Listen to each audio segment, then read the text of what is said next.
Morning, this is Mr. Willie in West Virginia. It's the 25th day of June because I checked my clock today, or my calendar. And I'm going to share a quick word. I was dreaming last night and thinking, and had this impression of the fact that we don't love each other like we need to. Um, and in First Corinthians 13 is known as the love chapter. In verse 8 it says, "Love never fails." Down in 9 it says, "For we know in part and we prophesy in part." And then down in 11 it says, "When I was a child, I spake as a child, I understood as a child, I thought as a child. But when I became a man, I put away childish things. For now we see through a glass darkly, but then face to face. Now I know in part, but then I shall know even as I am known.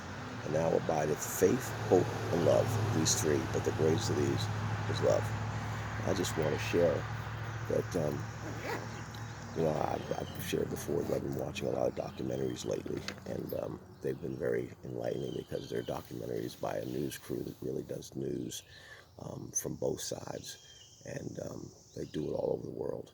So I've had this opportunity to kind of travel with these guys and kind of see what's going on all over the planet.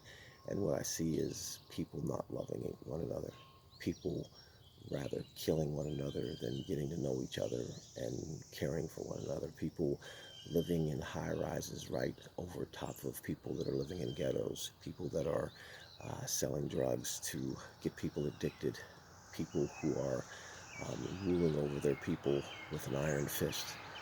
Um, just if you just look at the whole of our planet, it's not a planet that really loves. It has pockets of love, right? As I told you this week, I'm one of the nurses here at the Black Hills Free Methodist Church camp, and one of the things I notice about this church camp and most church camps that have children is the people here actually know how to love people and love children and love each other. And I had someone ask me one time, "What's the difference between Free Methodist and a Methodist?" And I said, "Well, I said apparently it must be the free, because I've known a lot of these people for a long time, didn't know they were even Christians because they just lived their lives free, and they lived their lives um, unpretentiously, and just caring for people without making a big deal about being a Christian, without trying to promote Jesus all the time." And I'm not saying that's a bad thing for some people, but for some, I think we push people away because we're always trying to jam Jesus down their throat. There's a way to love people and to show people an example. I think telling people you love them is the same as loving them.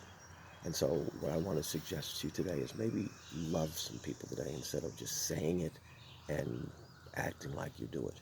Do it.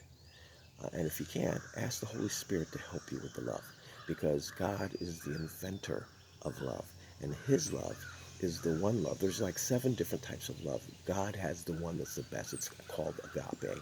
It's an unconditional love. It just loves because it's what it is. So be loved today, all right? Hey, this is Mr. Willie in West Virginia, particularly at Black Hills um, Free Methodist Church Camp. Till tomorrow, I love you, but more importantly, God bless you. I hope you have a great day. Shalom.